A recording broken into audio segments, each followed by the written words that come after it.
It is Midweek Extra. We're with Order Frames. They supply these beautiful digital frames you can see in front of me. And it's the gift for any occasion. So what you can do is download the Order app and you can put on any photos that you want. So it might be memories with a person who's special to you, maybe some fantastic times supporting the Reds over the years. We put quite a few on there from Spurs last season, which we were just talking about, fully enough. And you can keep going whenever you want. So as long as you've got that app, you can upload them anytime, any place, and it is unlimited amounts that you can put on. And then you can send this to someone and it opens up, and there you are. And it even comes in a lovely gift box. For a limited time, if you go to orderframes.co.uk, you get £25 off the best-selling Carver mats by using the promo code TAW. So it's Order Frames, spelled AURA, frames.co.uk, and that promo code is TAW. Terms and conditions apply. But thanks a lot to Order Frames for sending us this that we get to enjoy and for partnering with us again. It is Midweek Extra. It is John Gibbons. I am joined by Neil Atkinson, by Jake Nolan, and Joel Penny. Jake Nolan, I think you called you like Mo. Mo's name. The name by the weekend. Jake Nolan, trying to rush it there, and Joel like Penny. the sisters.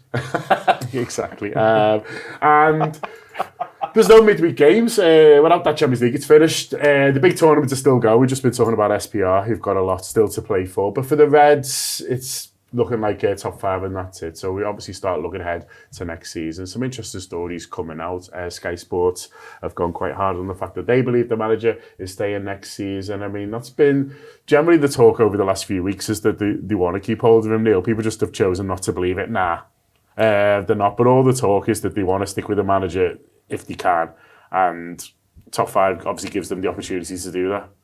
I think it does to an extent. I think top 5, if it feels like it's comfortable, I mean, it's still perfectly plausible it ends up being third.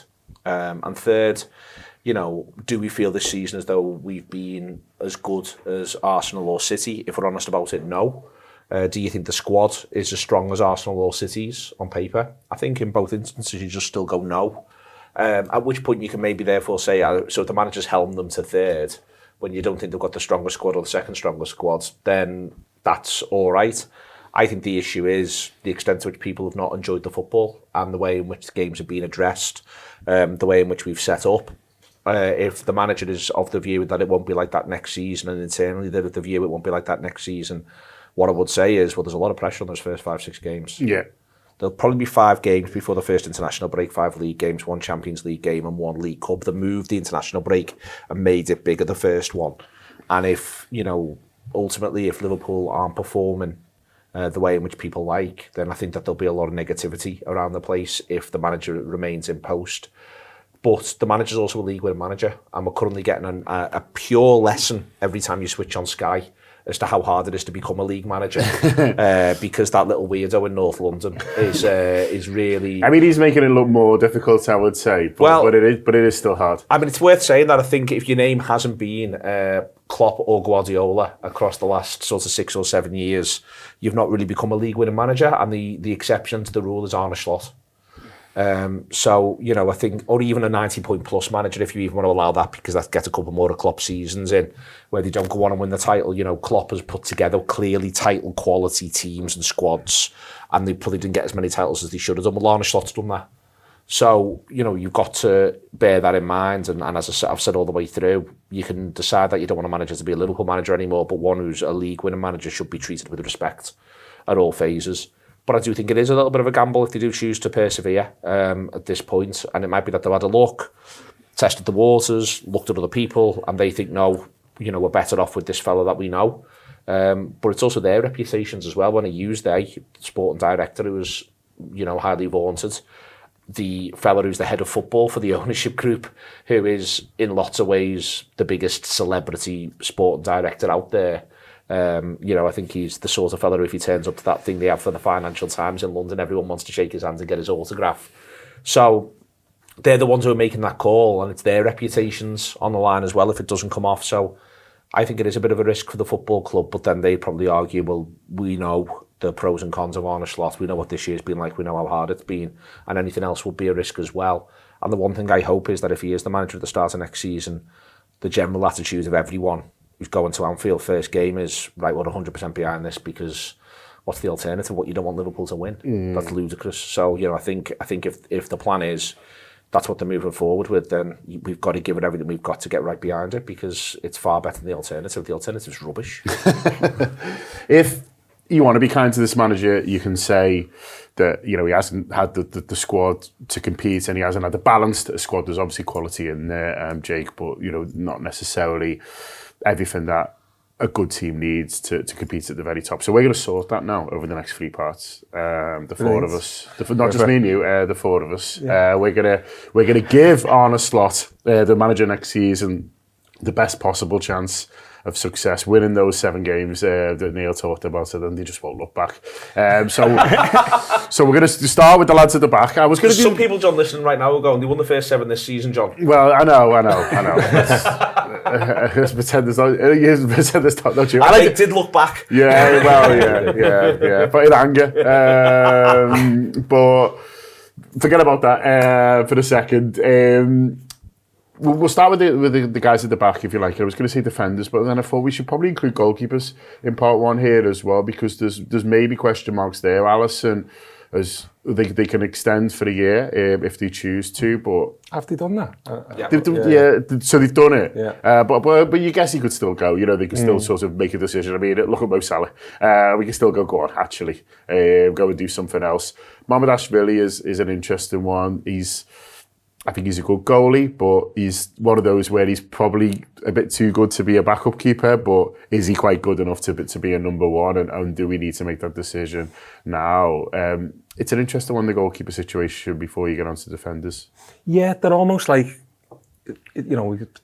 traditionally it's number 1 and number 2, isn't it? But I think with Liverpool, given the Alisson situation the last sort of 3 or 4 years, I think it's almost like a 1.5. Yeah. If that makes sense, because they're going to play 25 games a season, probably, given the cup competitions, the amount that he's injured. I've been surprised by the Georgian fellas, I call him, a lot this season. Not predominantly because he was been bad or been overly good. I just don't think he's a Liverpool profile goalie, if I'm honest with you. I think the best thing that we had about Kelleher as well, apart from his quality and the fact that he was homegrown and came from the academy and all that, he had a similar profile to Alisson. He, like a rush goalie, charged the attackers, made similar saves, equally as good with his left foot and his right foot, which I think Alisson was before his hammies give up, and I know what that feels. He seems to be a goalie who wants to stay on his line. For me, it would make more sense playing for Brentford than perhaps Kelleher would for a team of that stature. And I just think, is he ever going to be Liverpool's number 1 goalie? Is he going to take that mantle from Alisson, which is probably what he's come in to do? I imagine that was the things they told him. I'm not sure I see it, or I have seen it so far, if I'm honest with you, because I think Liverpool's goalies should be spot on with the feet. I think they should be starting high off the line, given how we play, normally in the opposition's half. And I think they should be commanding. And I haven't seen that. That's not to say that I'm writing them off, but if you ask me, would I rather have Kelleher or him, it's Kelleher all day for me. Where are you with the goalkeeper situation? Is it something that you think we should be looking at this summer, or do you think with the stuff we're going to come on to around the other end of the pitches, they might just say, listen, let's give it another year. Alisson has got this. We think it's sort of extension. We know how good he is, and it gives another 12 months to have a look at Mamardashvili to assess whether he is the right person to kick on or not. It wouldn't be my number 1 priority for this summer, but it's definitely something that we need to start exploring. I'm all right with Mamardashvili. I think with Kelleher, whilst he was a really good goalkeeper, it took us a while to sort of warm up to him. I do remember he was first coming in, we wasn't as sure with him, and maybe... He was young now, wasn't he? No, he is. How old is Mamardashvili? He's fairly young. Mid-20s, okay, not as young. I do get your point about him being on his line. I think we saw that against Everton with the Beto shot that he sort of spooned wide. I was waiting for the keeper to come into the picture, and it just never happened. He was at Goodison there, wasn't he? Hello, Steve. But I think the problem we're always going to have is that, are we ever going to find another Alisson? Who is that sort of keeper out there? There's not many of them. Man City have went into the market with Donnarumma, who I think is very good, but he's not what I would say is the same as Alisson, especially in terms of what he was doing with his feet, especially sort of early on. So I think it's an area we obviously have to explore, because we're only going to have Alisson for another year. But I think so far I'm not too. I'm all right with Mamardashvili, and I think we could manage between them two for another year. I just think this might have been the season, if Kelleher had stayed on another year, this might have been the season where he'd just gone, do you know what, I'm the main fella now. Just because the amount of games Alisson missed, I think that's a shame, really. You never know, might come back. What do you think? I think the other one we're not talking about here is Jaros. He went to Ajax, has played a fair few games, ended up getting an injury, but was meant to have done really quite well. He's also homegrown. Handsome as well. It's worth pointing that out. He is handsome, and we all liked what he did at Palace when he just got on for 20 minutes. But that sort of thing, like with Woodman, it does sort of resonate. So I think that there's a chance that Jaros is around next year. Maybe Woodman isn't. He only got a 1-year deal out of Liverpool, so maybe Liverpool. Everyone seems to love him, don't they? Oh, well, they also think he's a great fella, and that seems to be a big part of being the third choice goalkeeper. If anyone's got to do their own personal PR around the gaff, I think the third choice goalkeeper. It's the best job in footy. I've said it for years. But you're a likeable man. What if you weren't? Don't answer that. What you don't want to be a third choice keeper where everyone's knocking around going, don't like him. Yeah. Salah's like, can we do some shooting? He's like, lad, I've got a lot on. Yeah, I've got to pick the kids up. Yeah. Promise people I'll be home. So that's a big part of being a third choice goalkeeper. You've got to be very accommodating. No, I think that Jaros could come back as part of this, and it might be that Jaros is a little closer to the action. Because they liked him before he went away. He went away on loan. They didn't sell him. He went away on loan to Ajax, and as I say, he was getting games, and he was meant to. By reports is that he was doing well. I'm sort of a bit with Jake with Mamardashvili, but I do feel a little bit like this is also what you'd have coaches for. Yes, players do get set in their ways, and they'll always have their instinct. But I think if you can, encourage a little bit, and it is worth saying. Kelleher develops, obviously now it's a younger age, but Kelleher develops whilst he's bouncing around. So I wouldn't be looking to address it, but it's possible that Mamardashvili forces the issue. It's possible he says, I feel like I need to be playing every single week, at which point Liverpool would have some thinking to do, and if I was them, I'd still do as little as possible, and I'd look at Jaros and have him be number 2, and go back to a bit of a traditional number 1, number 2 thing, and then think, right, next season we're going to have a problem. Possibly, but it might be that in the meantime Jaros grabs the attention and says, I can do this when he gets in for Alisson. The other thing I think they should be looking at doing next season is actually, certainly if you've got Mamardashvili, just maybe being a bit more proactive in terms of controlling the games where Alisson doesn't play, rather than just waiting for the injury. Yeah. Like there's something to be said for saying to Alisson, as a rule, you're not going to play any game where you've just come back from Brazil. We're just not going to do that to you. The other lad will play. It might be you might need to see the fixture list first and just check you haven't got Man United. Yeah. But but also then say that publicly and say this is our plan. This is what we're going to do this year. And it might be worth looking at like pot 3, pot 4 Champions League teams and going, well, Mamardashvili was playing for us against PSG last season, so we're just going to play him in them, and that Alisson can have a couple of midweeks off, recharge, and it might be that that's the way in which if you manage Alisson's minutes a bit more, you might actually get him when you want him, rather than feel as though you're playing catch up when you're not sure. I think they would have done it this season a bit more if he weren't shite most of the time. I think the same with Van Dijk. I think everyone keeps saying with Van Dijk and there's the injuries as well. Yeah. But also I think if you're not playing well, you can talk about rotation in these areas. Exactly. But if you're not playing well, Every game's suddenly a big game. and the manager, losable game. and if you're a football manager in that context, the last thing you want is everyone saying afterwards, what's Beth Lindup's first question in the post-match press conference if Mamardashvili's last one and you got beat? She's ruthless. She's the worst. Yeah, slaughtering him. Why have you done that? Yeah. Absolutely. We talk about trying to do as little as possible. In theory, defensively now they can do absolutely nothing if they choose to talk you through it. Looks like Konate signed a new contract again. It's not completely confirmed, but he seems pretty confident, which is a good. Wanting to tell everyone, wasn't it? Oh yeah, give it up, Virgil, skitting him. Look, get on you. So One win at Everton. Yeah, but they've done Jackie, haven't they? So they've got. In theory, Konate, they've definitely got Virgil. Leone, we're not quite sure on, sort of coming back. And then Jeremy Jackie, then you've got Joe Gomez, who you can sort of keep around if you choose to, just to give Bradley and Leone a little bit more time. There's Frimpong. We've got Kerkez, and I'm going to make a strong just get Costas back arguments. Talking about sound lads, people like part of Liverpool's greatest ever squad of all time. And you could just do that, Jake, and then just sit back. I'm going to be like the Simon Cowell, the panel here, though, aren't I? I'll just get wade straight into them. No, it's all right. I worry about us in both departments, full-back and centre-half, if I'm honest with you. I think it's great we're getting Konate signed on because it retains his value, but it doesn't solve some of the issues we had in that area this season. I think particularly on the ball. I think it's an issue at home I think teams have kind of gone, let him have it. Let's like centre forward Mark's Virgil. And I think, you know, if we're not moving on from that, I think then there's that issue's still going to be there. I don't think he's going to turn into Beckenbauer overnight, Konate, albeit he's, you know, a strong and robust defender. I really worry about as a full-back, if I'm honest with you. I think Conor Bradley's brilliant, but he can't string 10 games together. And I think being robust is part of being a professional footballer at the top level. Yeah. And I think, you know, with all the will in the world, we all want him to do well. If we can't do that, then there's a gap there, and I'm not quite sure Frimpong is, you know, going to be Liverpool's number one right back for the next 5 years. I just don't think I've seen enough, or he's played enough there in his career, to be honest with you. I think he likes playing further forward. And then for me, we're letting our best fullback go in the summer. Still. And I think whilst Kirk has proven he's improved from when he first came in, for me the bar was pretty low.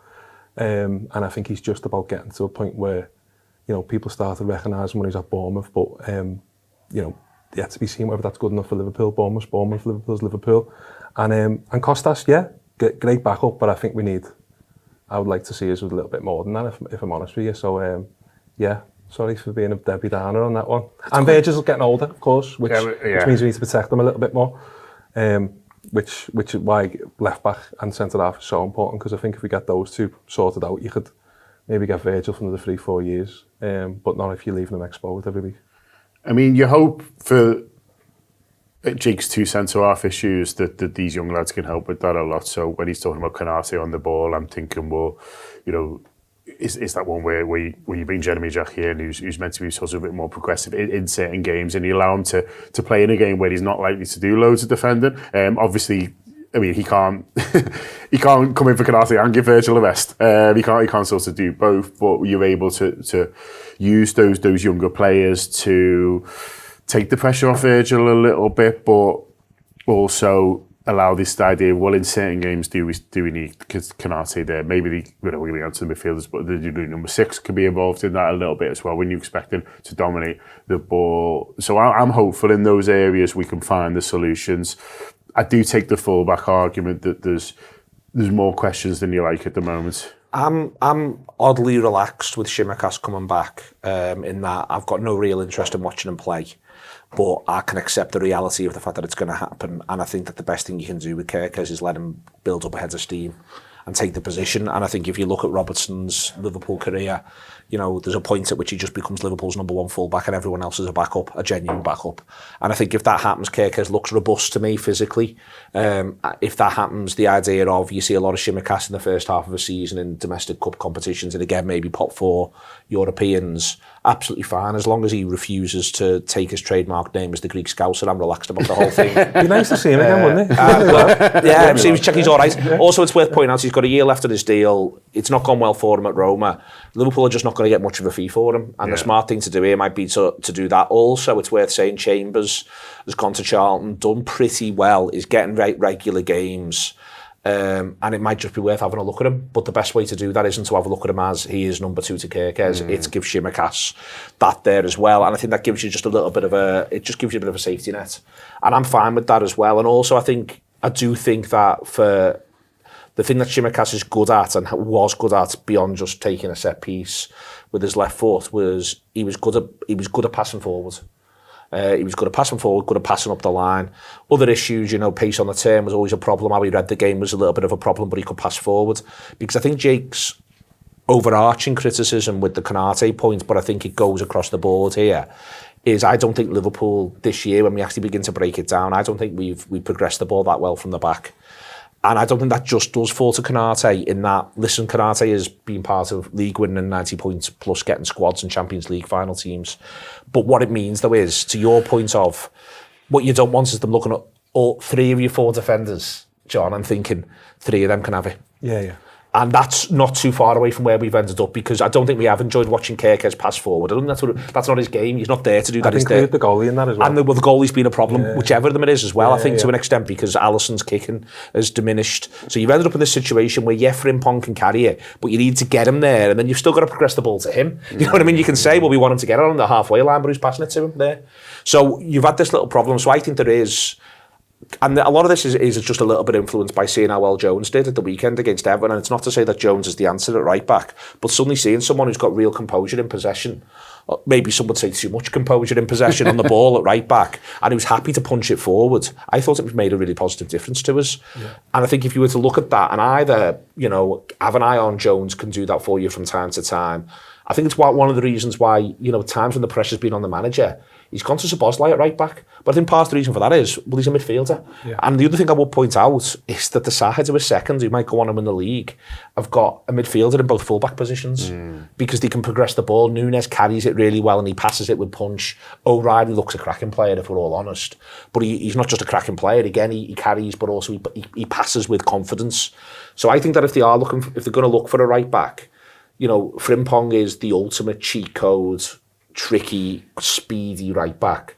I think they're looking for a passer who can win his battles. That's what they're looking for, a combination of a lad who's comfortable with the ball, who can win his battles. And I think if Bradley can't make, I think this is my ultimate point, John, really, is if Bradley can't make pre-season, I think you're almost better adopting the attitude of, right, well, we need to give him 6 months minimum for him to get right. And I don't want to hear excuses from anyone connected to Liverpool next season. That means that if that's the case, you need to tell me who the other right back is. We need to go and sort that out. I think the best thing they can do with Bradley is give him room and time and almost see him next season possibly as a bonus, as I say, if he's not going to make pre-season. Because I think the other thing we've seen from this year is that players who aren't right in pre-season, they're often just not going to be right. And then you end up chasing your own tail trying to get them fit when you're playing a game every 3 days and fitness levels are all over the place. I think there's loads of learning from this season. It'd be great to see Liverpool have done some of it.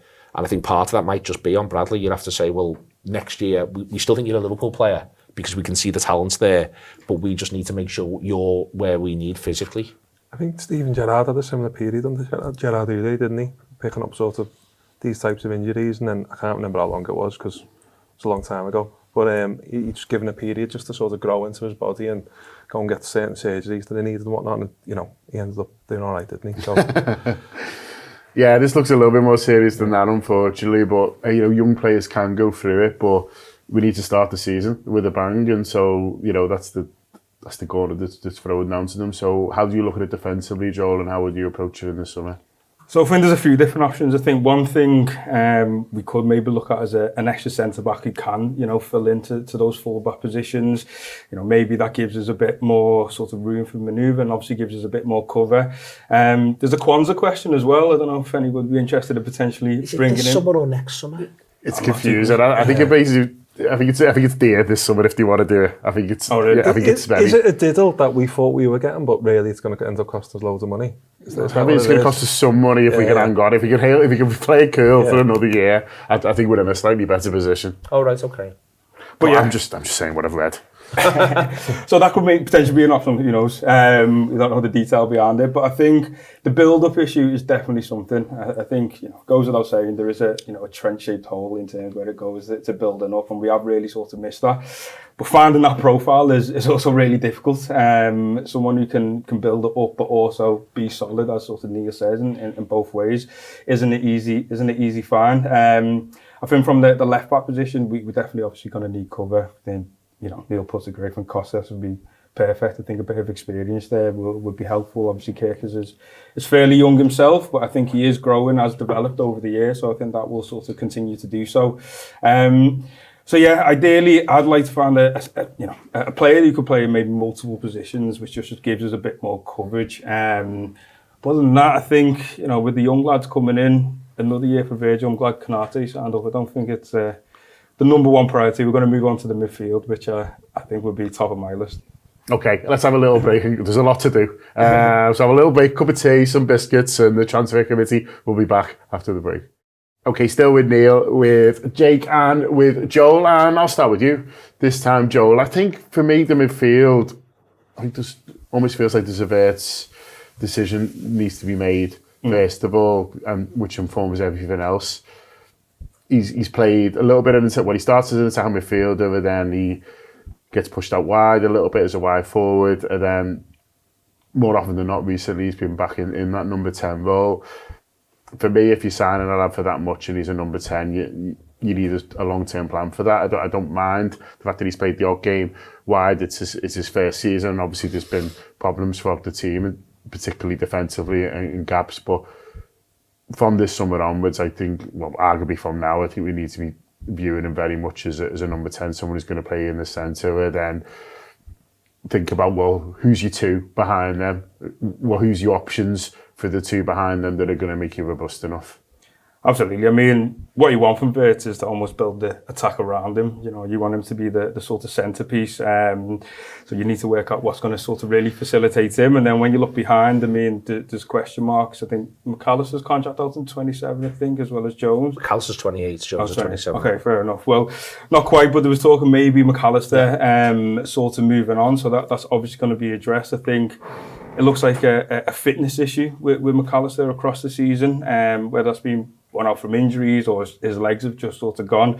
But that, of course, you know, needs addressing in some way, sort of shape or form. I mean, I'd really like to get Curtis signed up personally. I think, look, whilst he's lacked a bit of consistency in terms of performance, and also the injury record isn't great. I think that's one real thing that is just a nagging doubt sometimes, where we really need him to be available. He just hasn't. But I think you see how he can be used all over the pitch. You know, Neil talks about what he's done in right back. He's even had times where he's come on sort of left wing. He's number 10, 8.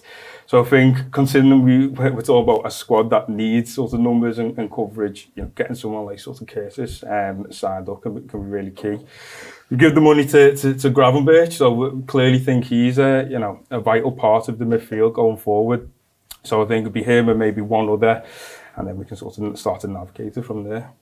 The manager referred recently, Neil, in a press conference to sales and say, you know, there's a lot to do, we might need to bring some money in. And if that is the case, it only really feels like midfield where he can do it. You know, we've just done the defenders in part one. There's no real sellable assets there. I would say necessarily that you would imagine that they'd consider up front, well, we haven't really got anyone, moving in.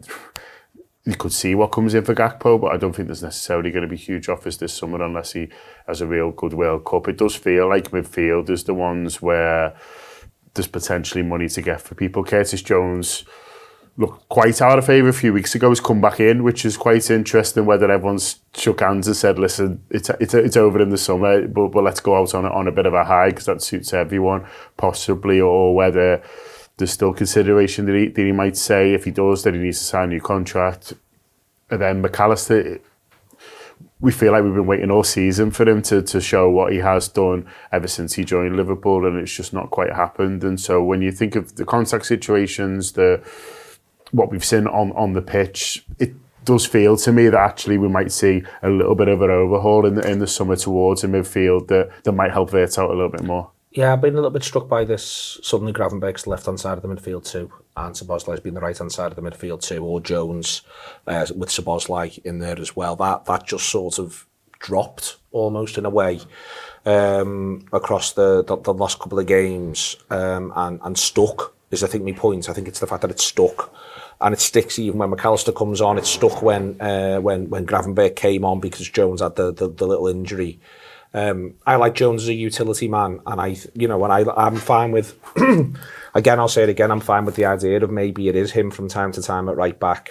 You know, it's worth saying that managers often will have a player who gets moved around the pitch a fair bit. Curtis Jones might not be though. He might want to go somewhere and be someone's best midfielder, where he's first name on the team sheet and he plays in the middle of the park. And if that's the case, I don't quite think that can be Liverpool.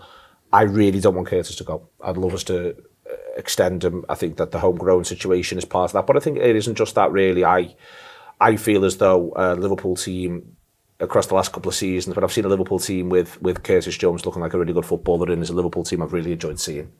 And I think he only helps, and I actually think he has a sort of set of gifts that if you saw him playing for someone else, you'd say, I wish we had more of that. Definitely. And I think that's why it's been difficult to watch in the context of the different decisions the manager's been making over the course of the season. You know, every now and again, I'll just think this game couldn't have to do with what we could do with right now with some Curtis Jones, and we haven't got it. But I think there's a couple of issues even in that. There's times where I'd like to see Curtis come away with the ball a bit more in one-on-one duels.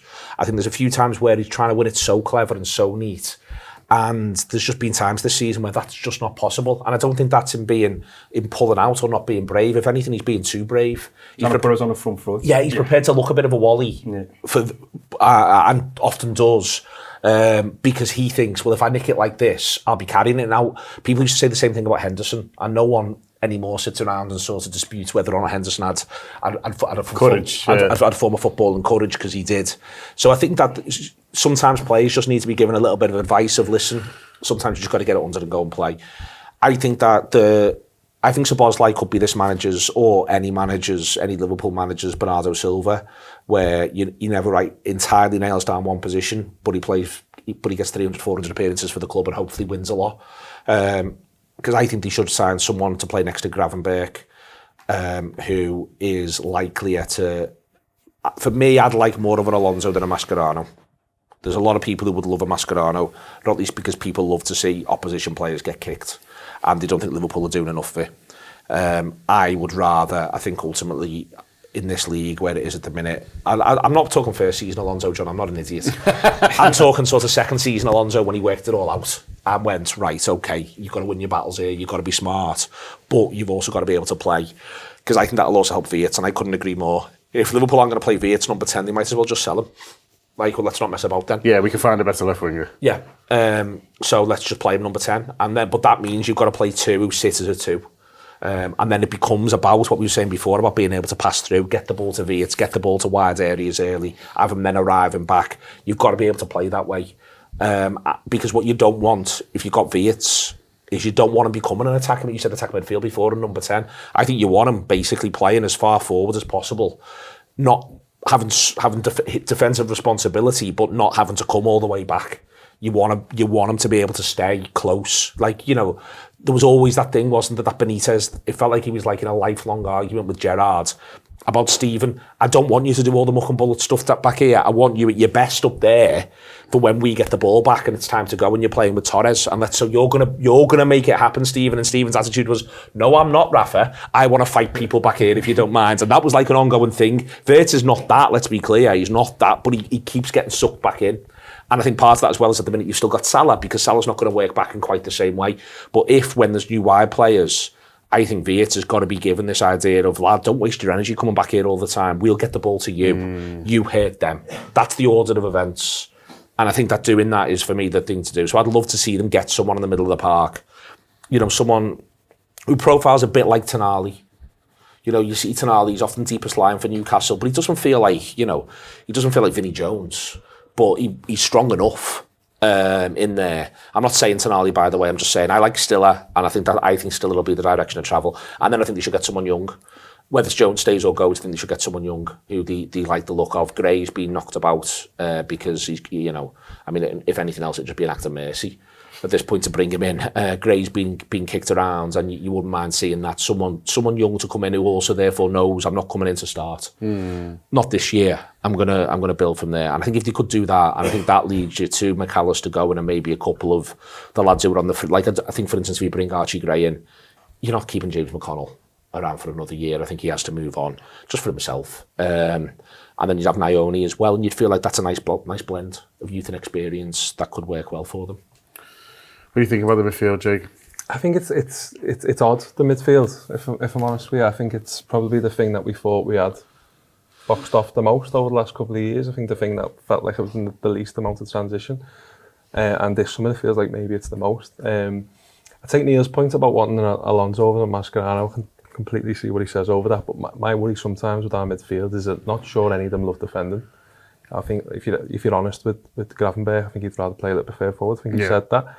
I think Szoboszlai, I think he wants to defend oddly, but I think he does better work further up the pitch as well.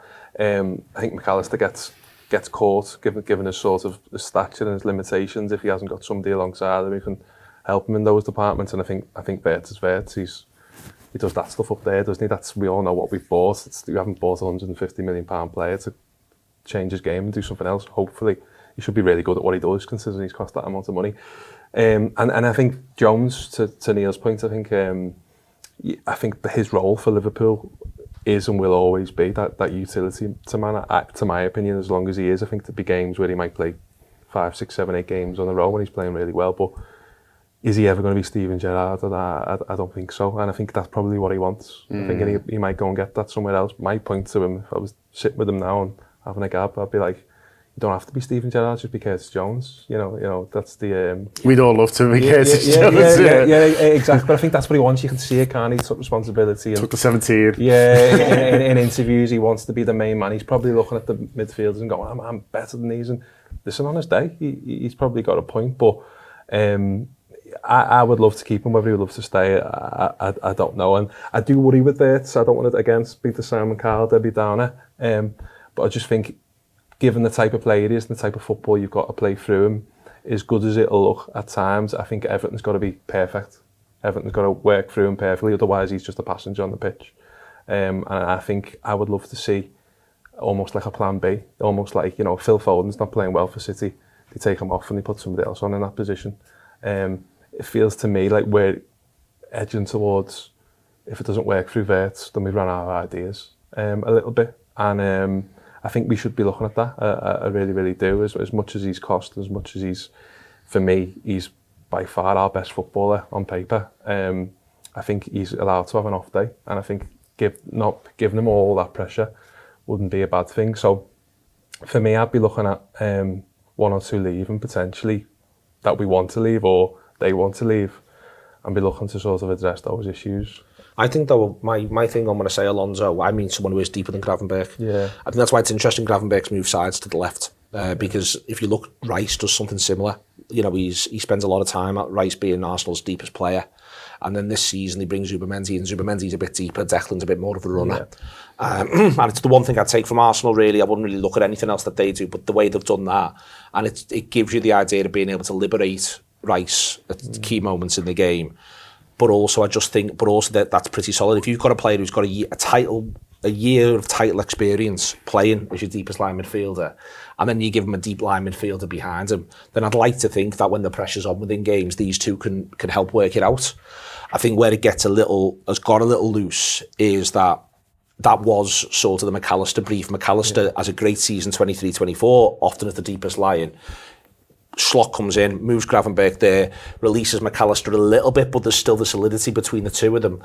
But the issue you've had this year is that, for whatever reason, McAllister's tailing off in terms of form and fitness, and maybe a bit of targeting from the opposition, suddenly going, hang on, if we play behind him, he can't turn around. And you just can't play him in Wirtz. You just can't, because we've got too many footballers on the pitch. You're 5'6", and the game's not that in the Premier League. And I think you can either try and go the other way and pure Pep Barcelona it, and you have a team full of 5'6", which I think Slot would like to have, or you know, you adapt to what you're playing against a little bit. And I think, you know, for me, you just can't have them both playing in the middle. Well, you've got a team that's 5'6", you really do have to be perfect. To your point, that's when it's got to be absolutely incredible. But I think if you have someone, as I say, I don't think it has to be. I think you can have a deeper line player than Gravenberch. I just don't think it needs to be João Palhinha. That's my thing. No. I think it needs to be. It was meant to be Zubimendi, wasn't it? That was the plan, and that was the original idea. And that's what Arsenal. Ironically, that's what Arsenal have ended up doing. And I don't listen. Arsenal might not win the league this season, but it won't be because of that centre midfield too. As poor as they were in the end against City, I know Jamie pulled it to pieces on Monday Night Football, but it won't be because of that centre midfield too in the round. It'll be because other attacking things aren't where they need to be for them.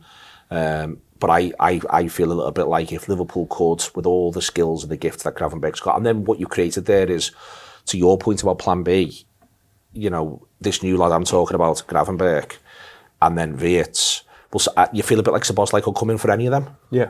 And then you've always got absolute elite, and if you've got Jones as well, then I think you've always got absolute elite within there. But maybe you've got to accept that when it's Wirtz playing, it's a number 10, and when it's Szoboszlai or Jones playing, it's a bit more, we're more robust. It's 8 and 10s, and then we need more from wide areas, please. Thank you very much, lads, and go from there. Well, we're going to come on to that. Just on Jake's point about defensively and them enjoying defending, I think for me, it's as much about anticipation of things going wrong, where I feel like some of them lack. I think Gravenberch, I'd have liked to have seen that develop more in his game. I think he's done really well in that position, but I think there's certain games where he looks like he is aware of the danger, and then I think in others maybe he isn't. And it's not just to pick on Gravenberch, but he's obviously ended up being the deepest one. But in general, someone who I take Neil's point that they don't have to be this out-and-out sort of destroyer, but someone who's just able to have a bit more awareness of what's around them from a defensive point of view,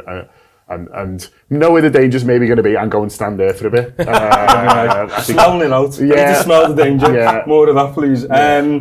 No, I do get that, and I actually think Szoboszlai was that. I thought at the start, I think, what was consistent in some of his performances is that, a ball would get played in behind and he'd be the one sort of sweeping it off. Then I think his role has maybe slightly changed when, we needed more from his sort of attacking input, but then it's like, who does that then fall to? Talked about McAllister's limitations. I think, even if he was sniffing out the danger, I don't think he's getting there in time, which is a bit of an issue. So I think absolutely getting someone, with that sort of mindset. I mean, you want Kante, don't you? Whatever year it was where he was at his prime. Now I don't know. I don't know. You still smell it. You might not necessarily. Yeah. But yeah, absolutely. Who those players are exactly. It's hard to put a sort of finger on it, but absolutely, you want someone who's looking sort of backwards, who can provide that sort of platform of stability. So Vert can then go and do what he needs to do best and doesn't feel like he needs to run all the way back to close and press or wherever it may be. So, yeah, let's find one of them, please. Would you be looking at height? A couple of you mentioned, the size. Would that be something that you want to address, not just in midfield, but it feels like a good place to start? Yeah, I think you want to, Gray looks like he's a 6 foot lad. You're asking 2 groks, by the way. I know, that's what I went to use. What do the big lads think of big lads? Fucking brilliant. In favour of them. Smarter, more handsome. Higher IQs. All the nonsense. Still is over 6 foot as well. Whether or not it's him, I think you are. But I think what you don't want is you don't want to feel as though you're just airily weak. And what I think is true of the 4 centre-backs Liverpool have got before you even get to Gomez is they're all big lads. There's not one of those. They're not even... So someone like Kusanov at City looks to me like an absolute glorious centre-back this season at times, but the thing I will point out is he does not look good in the air. So City have... But then O'Reilly's enormous and wins everything, and he's 6'9" and is doing brilliantly, if you see what I mean. So you've got to be able to offset this stuff. But what Liverpool will have is the 2 big centre-backs that they'll have on the pitch on a regular basis. I just think that they can't... I don't think they can buy that many more passengers in the department. They really can't, and I think that you get a couple of passes in any 11 that you pick. One of the problems this season there was being, if you're trying to pick an 11 and it might have Frimpong, Kerkez, Salah, Wirtz and McAllister in, you've run out of passes. And I think that that's the point. You can organise them, and someone like McAllister's great actually from attacking set pieces. The number of times the ball seems to find McAllister's head because it stinks. But that's not the same as defensive set pieces and all the stuff that goes with that. So I don't know what you think, but I just think you run out of passes, and Liverpool have got to bear that in mind. Definitely. I mean, 1,000,000%. And I think if you're asking Arne Slot, to his credit, I think the start of the season when he was planning for it, I don't think he'd ever had all those players on the pitch at the same time. But I think where we've been a little bit unlucky this season is circumstances sort of dictated that. That being said, stop signing loads of 5'6" lads, because that's going to happen at some point, isn't it? That we're going, especially as the league seems to be moving towards more long throws and set pieces, and Arsenal are massive, aren't they? Even City look big the weekend. So I think we just need to be wary of it if we're going to compete in this league at the top level. I think because that's what the league requires, and horses for courses, we need a little bit more to mix it up, I think. City Cherky doesn't feel like he's putting himself about, but even then he's over 5'10". He'll mark someone off a long throw, he'll do the toes. The Silva is not the biggest, but he's horrible. And he's moving on anyway, but Silva's not the biggest. I say Kusanov's actually not that sort of physically big, but then you look across the rest of them and you're just sort of repeatedly going 6'2", 6'2", 6'2". Semenyo, you're looking at big lads. The big man himself up top. I mean, God, he loves heading clear a corner. Basically, the 2 best players in the country at heading clear opposition corners, Haaland and Beto.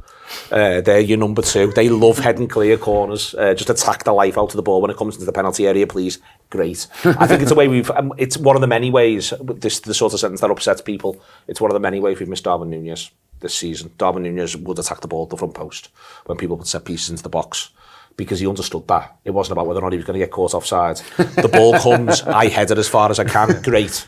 Get that excited about it. Watch this. Okay, we're going to talk about the forwards next. Neil might go to be signed Darwin. Who knows what is going to happen? We shall see. Let's do them then. The forwards, there is plenty to do, so we'll get straight on to it with Jake, with Joel, and with Neil. Yeah, there's numbers to be filled.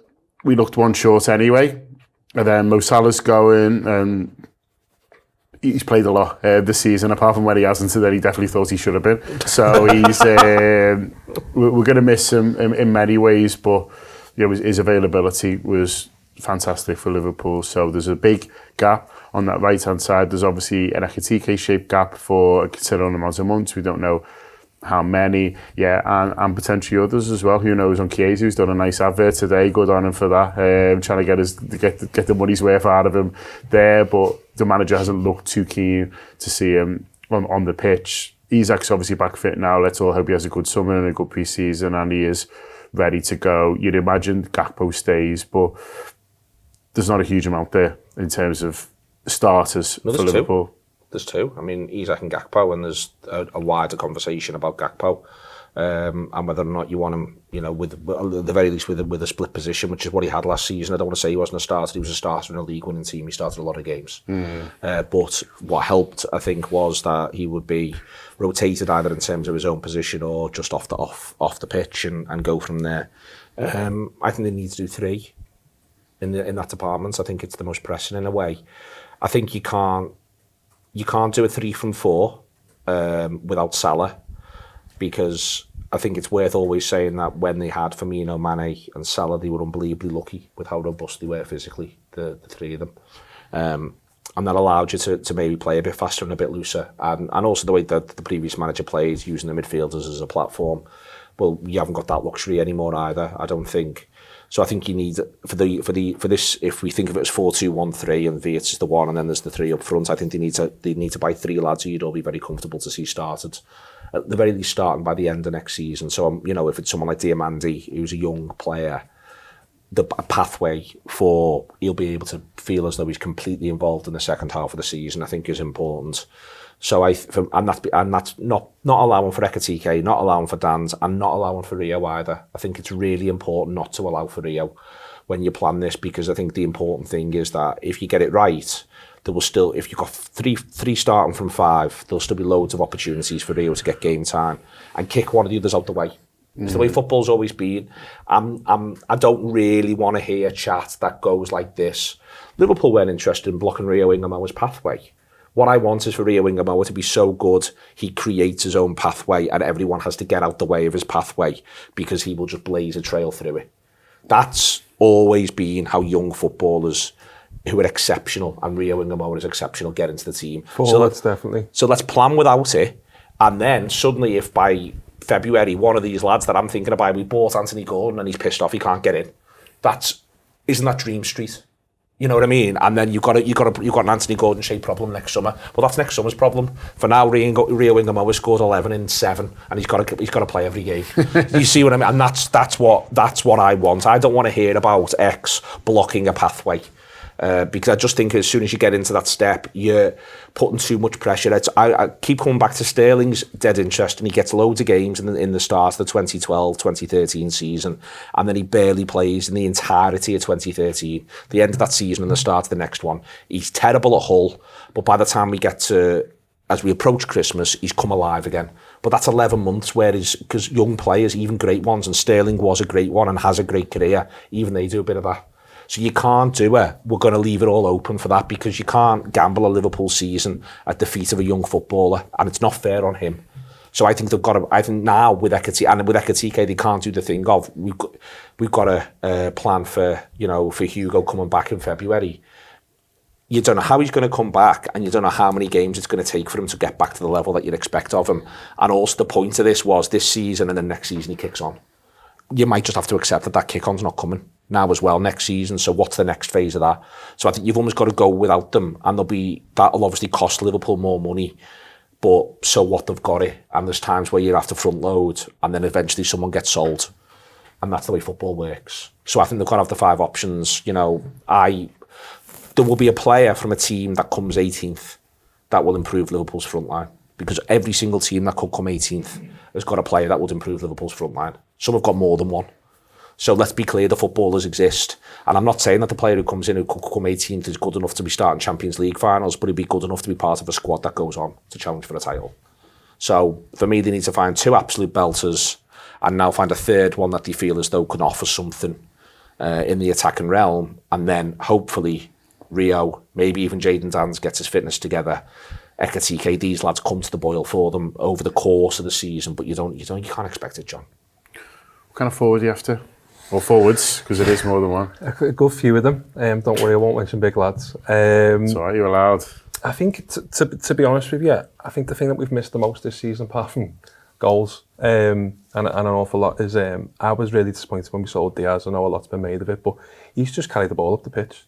And it's, to your point earlier about just progressing the ball, I think Diaz could just get you 20 yards up the pitch on his own all the time, win you a free kick, win you a throw, or play it forward. And I think just missing the player and his numbers and being around the place and the stats, we just missed that profile of player. So, and we haven't replaced it. I think there's no secrets in football anymore. You know, everyone plays Football Manager, everyone watches the YouTube bits, everyone does all the things around it. Everyone knows that Rio Ingamo is on trajectory to be a superstar, really. I think they don't let Diaz go unless they know that they've got this kid. They want to progress through the academy. But to Neil's point, I think, and the managers, by the looks of it, he doesn't want to throw him in at the deep end. He wants to kind of manage him properly, and I think he deserves credit for that, because all of us would have started them against PSG and in the derby and all that. But he's thinking bigger picture, isn't he? We've also just sold a fellow who scores 30 goals every season, haven't we, apart from this season, and we've struggled for goals this season. I don't think we replace his goals with just Isak, which is what predominantly the plan was last season, wasn't it? I think we need to be thinking about who gets 10 there, who gets 11 there, who gets 12 there, and we lack a lot of pace. So for me, it'd be a player who can either play one of the 2 positions, either on the wing or up front, or you get a couple of players in, you can do two on the wing and 1 up front, you know what I mean? And I think the biggest problem I think that we're going to have this season is those are all the lads that everybody wants, you know, forwards win games, wingers win games and score goals. Now that's how football is. All the teams are going to have to be after the good players. You know, we've seen that with Semenyo in January.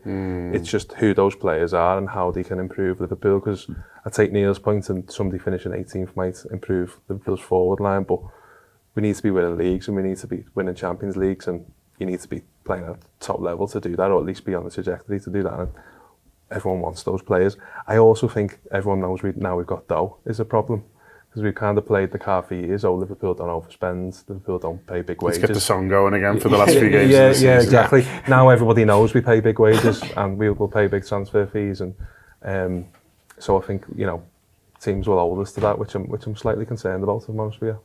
It's funny, isn't it, with, you know, assessing who's out there, because Liverpool go big on 2 centre forwards last summer, and, you know, there's a bit of talk about, well, should they have done that? Should they have maybe, you know, used the money in different ways? But you look at the other forwards who went, and they've not pulled up massive trees. Really, I like the look of Almeida at first, but then the manager disagrees, and he probably watches him more. Well, he certainly watches him more than me, and so you look at some of the others, as I think both Gorkiez and the fellow at United whose name is Sesko will end up on decent numbers for the season in the end, but I can't say I'm watching them on a weekend and thinking like, well, I forgot one of the fellas' names for the start, but I can't say I'm watching them thinking like, oh, you know, I'd love them up front for Liverpool. And so it is a reminder, you know, you could talk about, you know, we focus on ourselves and what we have done or haven't done, but the fact was there wasn't loads of centre forwards knocking about, and I still think we did get probably the best 2, albeit, you know, we have not seen huge amounts of Isak, and for the next however many months we won't see huge amounts of Ekitike, but there'll be not similar problems for wide areas, and Neil makes a good point on you know, there's good players out there, but it'll be a scrap for the very best ones, but we need to make sure they're at the front of the queue. Absolutely. I think, yeah, we definitely made the right call on the central striker for sure, especially with Ekitike. Obviously, Isaac has been hampered by injury, so we see how that sort of plays out. But I think we have missed out on a few sort of wild players. I mean, between Cunha and Mbeumo, you to Neil's arguments, they would definitely improve our team. Semenyo, we've obviously sort of missed out on. I just want some fast lads. You know, I'm not the biggest like these two, but I was quite fast in my prime. You can play the pace card. Exactly. Oh, I love it. So that's what I'm looking for. And I think it's not just being fast as well. It's the 1v1. The manager loves to talk about 1v1 duels, and that's something we've lacked so much on the wing. Even Salah at his best, take the Everton game for example. You know, he's not dropping his shoulder and beating the sort of left back every sort of 5 minutes. It's more cutting inside. We know that's what Gakpo does. It's sort of constantly. So I just want to see people who can get round the side of defenders and then sort of play with the team from there. So. Yeah, fast lads, please, if you can find them. When Jake was talking before about a plan B and about it can't just be get it to Verts because he can drift out of games or he can have the odd bad one. When he was saying that, I was thinking, it's pace out wide, isn't it? Yeah. That's your thing. If it's not happening for Verts, well, get him the ball and let him run at them. And we need more of that. And then suddenly Verts might have a bit more space. No, and that's exactly the way it would work. That's football. You know, you get one thing working and then what happens is that the opposition get a bit of a plan, but you can only cover so much and then suddenly you open something else up. But also you can have a different type of player in those areas as well. I can't believe, and I blame Tottenham for this, I'm going to have another summer saying Liverpool should sign Mohamed Kudus. Liverpool should sign Mohamed Kudus. He can play off the front, he can play right, he can play left, he can actually play number 9 as well. He's good in the air, and he is, to the point about one-on-ones, he's absolutely brilliant in one-on-one situations. He's brilliant at holding the ball up to the point of progressing the ball, give him it anywhere. And the part of why Spurs have gone to shit is his injury. Frank had an ugly way of playing, but part of it was pick Kudus, get Kudus on the ball, whatever we need. If we're 20 yards from goal, he'll sort it out. If we're 60 yards from goal, by the time he's fouled, we'll be 40 yards from goal. And that's what he did for them all the time. And so I can't believe I'm going to have another summer saying sign Mohamed Kudus, but if Spurs go down, we should sign Mohamed Kudus and just do it. Because you're buying him. And he helps massively this year with the Ekitike situation. He weirdly helps with Rio coming through as well because he's got such versatility. And as I say, he can even play 10. If you want to stick with 10, he can play 10. That's where he played often for West Ham, just off Bowen. And you'd be like, what are we meant to do with Bowen and Kudus? This is hard. And I'd be all over. Get them both in. Well, I'd be all over. I'd be all over. Genuinely, if West Ham come 18th, there's a really strong argument to get Bowen in. Let West Ham have a buyback. And say, can you come in here, we'll cover your contract for 1 year. They can have a buyback if they come back up and they can have your back and you can do the Danny Dyer thing. But we just need a lad who's going to come on for Alexander Isak on 60 minutes who understands football. There you go, you can get him. And I think why I just think there's tons and tons of footballers, and I agree with you completely, the aims within leagues and Premier Leagues. But, you know, when you get Bilal Barkala, who's the next good PSG player, there's Ramos who they don't fancy, and there's the Korean lad that they bring on whose name escapes me. And when you looked at PSG's bench, we weren't all going, I'll tell you what, they're going to devastate us off the bench here. It was a lot of footballers, but they know the system and they come on and they fucking give everything. And I just think that we can have a bit of that. I'd look at Gordon, obviously, but I'm a broken record on that. And Diamante's done so well in his first year over in Germany, looks so impressive, and supposedly is Liverpool curious, can play both sides, tons of pace, unbelievable ability in wide areas. So you got Gordon, who is an unbelievable presser and scores big goals, doesn't score as many as he should, but scores big goals in general. Kudus, who I think's got a big personality, I've mentioned, Diamante, but, you know, I just said there, you got Jared Bowen, who I think, you know, is, if they went down, I wouldn't have any interest in him in wide areas anymore. His pace is just beginning to dissipate. You still need to go and buy 2 pacey lads. But the idea of having someone like Bowen to go and alternate with Isak, you know, who's playing the League Cup game, Bowen, who's coming on we've got Forest at home at the weekend, who's coming on 60, because we've then got Barcelona in the Champions League. Well, Bowen's coming on for Isak on 60. How long's this going to last? Ekitike's back soon. Great. That's a good problem, not a bad one. Liverpool have got to stop seeing squad building as a series of incredible fucking mental challenges. Create some good problems for yourselves where lads are a bit annoyed and need to either up the game or leave, and not have a situation where you keep going, best pick him again then. He was crap last week. Yeah, but you don't want to pick him. Excellent point.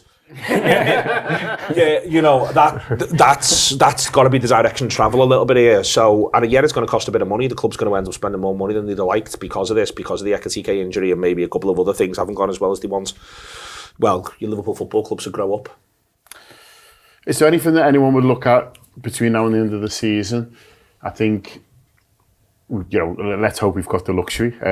So they beat Palace Saturday, they beat Man United, the famous Man United next week, and then suddenly it's all lovely, and we can maybe sort of have a look at Neone? Would you have a look at, we say we're starting Rio, last couple of games of the season regardless? Is different people, different positions, different formations? Is there anything that people would like the luxury to maybe have a little bit of a look at with an eye on next season? Just firefighting at the moment, aren't we? I mean, the luxury would be great. I think once that pressure is off, that's when I'd let the leash go on Engamoa. Be like, Rio, playing all these games now, mate, go and get your goals, go and enjoy yourself, because I can see why the manager doesn't hang his hat on him, because he doesn't want to create that problem where we're all talking about him in the stands and the discourse all about him, and it becomes a little bit like Michael Owen when he was 17. But those games would be great to just see him play footy. But beyond that, mate, no, I just can't wait for the season to end, to be honest with you. I'd play Jones right back against Palace and maybe look to persevere with it. Frimpong's had his injury issues all season. We know he's going to go away with the World Cup. So maybe just give him as much time as possible to genuinely heal. But also see what it all looks like if you've got someone at right back who wants to pass forward at who can see how to pass forward, but also who can look after the ball for you at key times as well. Will it look a little bit different? Does it get a bit easier? This idea there, does that help Canate? Does that become, and that's not with an idea necessarily that Jones is Liverpool's right back going into next season or anything like that, but just see how that looks, because we've missed that. I think they've got, they should be doing it anyway, but every game they should start Vietnam. For me, it's almost non-negotiable. And but all these things for me start from Palace. They're 7 points clear. They've got Chelsea to come at Anfield. I'm not saying it's done, because it isn't done until it's done mathematically, and we've seen enough this season. There are no easy games, because even the easy ones, e.g. the home games against the promoted sides, we managed to fuck up. So there are no easy games. But I would look at sort of a couple of those things there, and it's interesting he started. I will persevere with Szoboszlai and Gravenberch at the base of the midfield together, because it's likely to be the thing you're doing next season. And if I'm honest, I took your point before, and I'm, the love and respect you got for Robertson, I'm all over. But I'd maybe start Robertson at Old Trafford, and then I'd only be starting him separate to that against Brentford, unless you're coming into that Chelsea game thinking we absolutely, we feel as though Kerkez has dropped a stinker somewhere and we want to have a bit of certainty and we think it gets us over the line. I'd then only be starting Robertson against Brentford. I think you might as well let Kerkez run with the position, because he's the one who's going to play it next year. Okay, that has been the squad. I think we've sorted that. There was more signed players who were like me than I was expecting, but I was much better. No, listen, I'm going straight home to watch videos of Joe running down the wing. I'm sure they exist somewhere. Huge thanks to Order of Fames, huge thanks to you guys, and of course my lovely panel, Paddy and Keel, for making it all happen. Up to Nids.